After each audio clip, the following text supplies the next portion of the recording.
Ini saya yakin semuanya sudah oke untuk soal penyesuaian. Kita lihat jawabannya untuk penyesuaian yang pertama.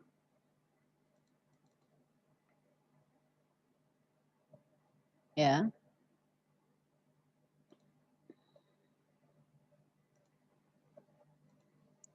Ini ada supplies expense, kemudian ada office supplies sebesar 6.600.000 ya. Karena tadi yang di soal itu yang masih tersisa sehingga yang dicatat di sini adalah yang menjadi beban. Kemudian yang berikutnya kita lihat soal yang nomor 2.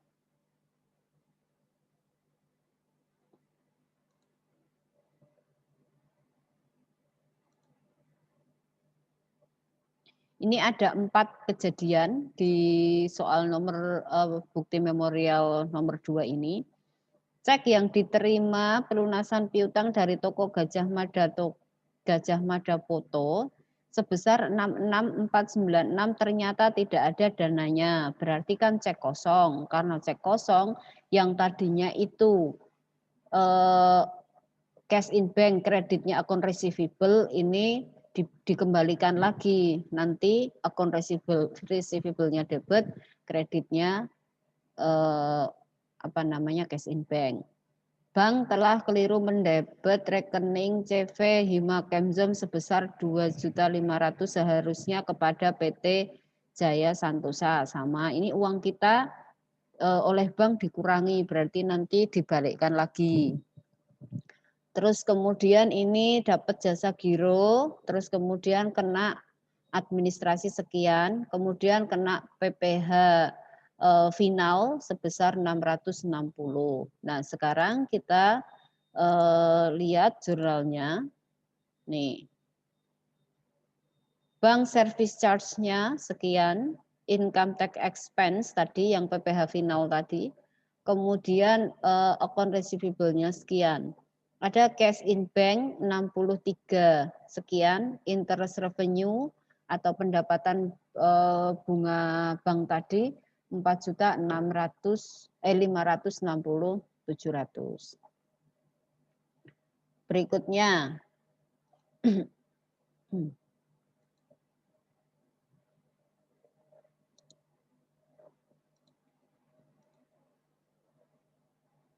Hasil analisis piutang, umur piutang, CKP-nya adalah 11.603.295. Padahal di sini saldo CKP-nya berapa? Saldo persediaannya lihat di neraca saldonya kalian ya. Di neraca saldo kalian CKP-nya berapa? CKP. Ya, CKP-nya saldonya berapa? Coba lihat. 5.841.000. Oke, 5.841.000. Kemudian karena di sini CKP-nya itu 11.603.295, maka kita kurangkan dengan yang sudah ada. Ya, sehingga itu yang menjadi bad debts di periode ini. Di periode Desember ini bad debt-nya berarti 5.762.295. Dia menjadi, kalau di sini nama akunnya adalah uncollectible expense. Jadi ada yang pakai bad debts, ada yang pakai uncollectible expense. Kreditnya adalah allowance for uncollectible accounts. Angka ini diperoleh tadi ya, dari yang di memorial 11 juta sekian, dikurangi dengan saldo yang di allowance, itu hasilnya ini. Oke, sekarang kita, jadi hari ini saya hanya akan menjelaskan sampai penyesuaian saja.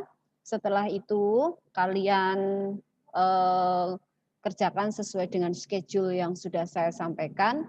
Besok pagi kita mulai membahas worksheet sampai dengan laporan keuangan sampai selesai. Besok pagi mungkin sekitar jam 8 ya, kayak hari ini tadi. Setelah ini kalian mengerjakan buku besarnya, neraca saldonya, sekaligus juga tadi membetulkan jurnalnya kalau misalnya ada yang keliru. Yang ketiga itu ada insurance expense, kemudian prepaid expense, rent expense juga. Kita lihat soalnya.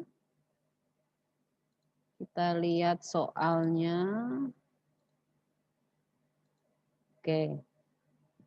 Di sini ada prepaid insurance, kemudian ada prepaid rent. Cara ngitungnya berarti kan ini kita sampainya Desember 2000, transaksinya kan Desember 2014. Maka kita ini 3 juta, kemudian ditambahkan ini kan 10.800. 10.800 itu dari Juni 2014 sampai dengan Mei 2015. Sehingga nanti cara ngitungnya, pertama premi Januari sampai Mei itu 3 juta, ditambahkan dengan yang Juni sampai Mei. Kita hitung Juni sampai dengan Desember itu berapa bulan? 7 bulan kan? Nah, 7 bulan berarti kita 7 bagi 12, kita kalikan dengan 10.800 ditambahkan dengan 3 juta. Maka itu yang menjadi beban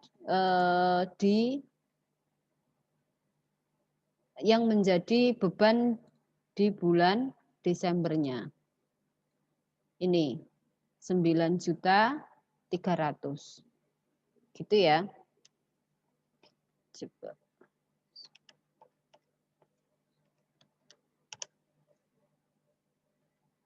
Kan kalau kamu bagi 12, 10.800 itu kan 900.000, ya kan? Terus dikalikan 7, kan 6.300.000. Ditambahkan 3 juta yang punyanya tadi Januari sampai Mei. Maka ketemu 9 juta. Maka ketemu ini 9.300.000. Jadi jurnalnya insurance expense 9.300.000, prepaid insurance-nya 9.300.000. Berikutnya yang rent expense. Rent expense sama dengan yang tadi. Ya. Rent expense sama dengan yang tadi. Ini yang sewa Januari sampai Juli 19.250. Kemudian yang Agustus sampai Juli 2015 42 juta. Sementara ini Desember. Maka kita ngitung Agustus, September, Oktober, November, Desember 5 bulan dari yang 42. Berarti gini, 42 juta kita bagi 12 ketemu 3.500.000, kemudian kita kali 5 sama dengan 17.500, kita tambahkan dengan ini 19.250, ketemunya berapa? 36.750. Oke, kita lihat jurnalnya berarti di sini 36.750. Paham ya? Terus berikutnya building depreciation-nya ini. Terus biasa kalian bisa lihatnya di daftar aktiva tetap.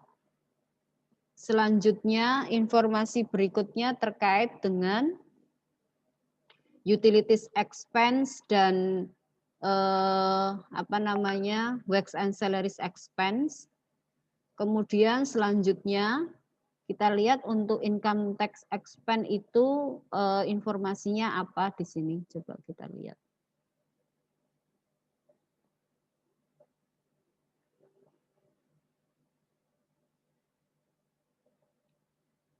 Oke, di sini Oh, ini yang investasi ya, karena tadi di sini ada 1 Desember sampai dengan Mei, kemudian untuk 15 Desember itu untuk kupon 1 Juni sampai 30 November. Maka nanti perhitungannya ada yang memang sudah diterima, ada yang masih hanya diperhitungkan. Besok pada saat pertemuan akan saya jelaskan cara perhitungannya. Terus ini untuk PBH badan, ini pakai tarif 1% karena tahun 2014. Jadi berdasarkan PP 46 2013 itu untuk pajak itu 1% dari peredaran bruto. Peredaran bruto dapat dari mana? Kemarin sudah tahu bahwa dari penjualan tunai, penjualan kredit dikurangi dengan retur penjualan. Nah, kalau tahunnya 2014 itu menggunakan tarif sebesar 1%. Tetapi kalau tahunnya itu 2018 itu menggunakan tarif 0,5%. Itu ya. Jadi akhirnya setelah dihitung itu ketemunya angkanya ini. Untuk penyesuaian. Interest tax expense, income tax payable-nya 3.669.620. Kemudian interest revenue, bond investment, ini berarti yang sudah diterima, yang benar-benar sudah menjadi revenue. Sedangkan yang ini adalah pendapatan yang akan diterima. Jadi ini pendapatannya belum benar-benar diterima, itu ini 2 juta. Kalau yang ini sudah diterima, dapat dari bond investment tadi. Oke, saya kira itu untuk hari ini.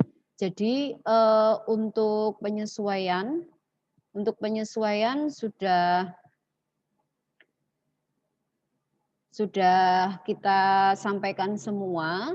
Tinggal berarti besok pagi kita akan mulai untuk